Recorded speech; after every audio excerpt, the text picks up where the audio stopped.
Le converti. 2 Mais son plaisir est dans la loi du Seigneur. Et il médite sa loi jour et nuit. 3 Il sera comme un arbre planté près des cours d'eau, qui donne son fruit en sa saison, et dont la feuille ne se flétrit pas. Et quoi qu'il fasse, il prospérera. Les convaincus. 4 Pas si mal. Devenez membre de la chaîne et AIDEZNOUS à propager la parole de Dieu à travers le monde. Point. Samedi 16 mars 2024.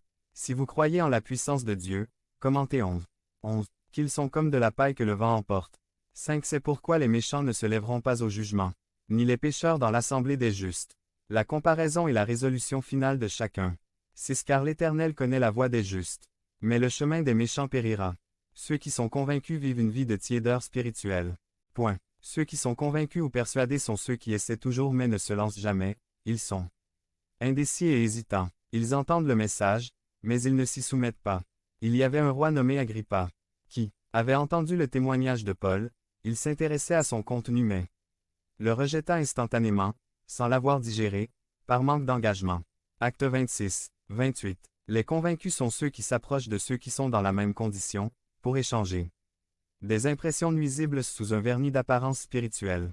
Ce sont eux qui se réunissent pour juger, selon leurs critères, sans tenir compte de celui de Dieu, et ceux qui se projettent sur les autres pour justifier leur faute. Ce groupe est facile à identifier, en raison des conseils pernicieux et des décisions néfastes qu'ils prennent dans leur vie, qu'ils veulent finalement propager et diffuser parmi d'autres.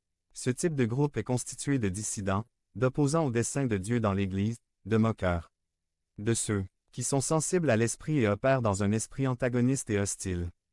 Ceux-ci ne pourront pas exercer un leadership important dans leurs églises en raison de leur incompétence et de leur manque de caractère spirituel. L'inconstance et la double pensée seront leur mode de vie et ils ne seront jamais efficaces. À cause de la médiocrité spirituelle qui les accable, ils sont même capables de se comparer aux autres et de se dire plus qualifiés. Parmi eux, les plus audacieux tenteront et même exigeront des postes de la part de leurs dirigeants ecclésiastiques, revendiquant leurs droits d'ancienneté dans l'Église et faisant valoir, entre autres, leurs capacités exceptionnelles, pour exercer un leadership bien mérité.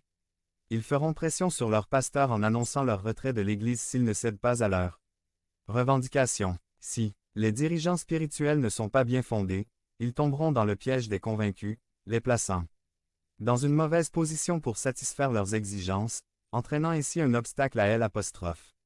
Œuvre de Dieu qui empêchera son progrès. La Bible dit que les pécheurs ne pourront pas se lever dans la congrégation des justes.